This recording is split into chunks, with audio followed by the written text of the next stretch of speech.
So, in the introduction chapter of his book, In Living Color, Dr. Larte shares various elements of pastoral care. He writes that pastoral care is an expression of human concern through activities, the total well-being of the whole person through action. Pastoral care is recognized transcendence, or a spiritual component, and divine more than what's seen. Pastoral care entails multivariate forms of communication, or verbal, nonverbal, and various other forms of creative communication. The motive is love, or operating out of love for others. Pastoral care aims at prevention and fostering, not just responsive pastoral care, but proactive, prophetic, and holistic pastoral care is needed. When thinking of hope in the darkest days, our mission was born out of a response to hard times. It was created to help people in their hard times to find hope through God. Before the website, we also included other material that was not specifically religious or Christian that would uplift people.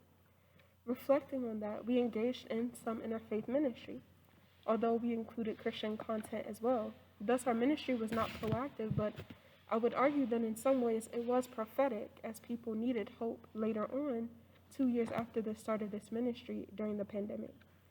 Furthermore, it was born out of a love for people that continued during the pandemic, as well as seeking to support them. We could have done a better job of tending to the whole person, not only focusing on helping people spiritually. We also didn't look into ways of stretching our ministry beyond the computer screens where they existed to include physical activity involved in reaching people without hope.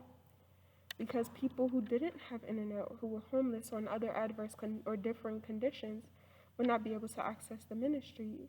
In that sense, the ministry was in some ways exclusive.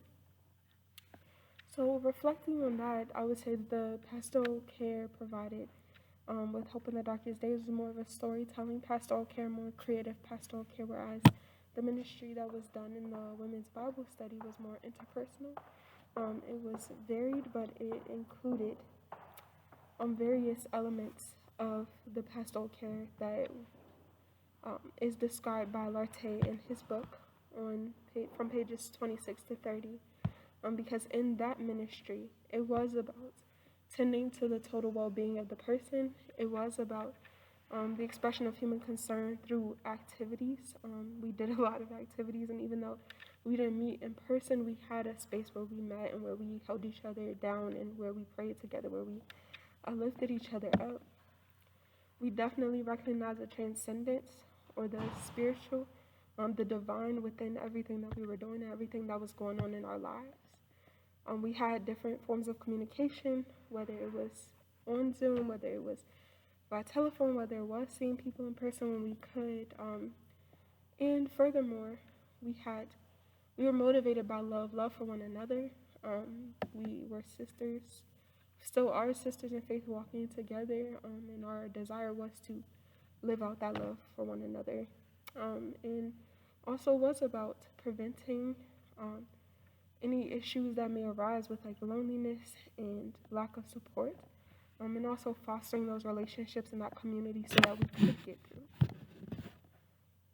But yes, so these are some of the ways that I provided pastoral care, or looking at the elements of pastoral care in the ministries that I took part in.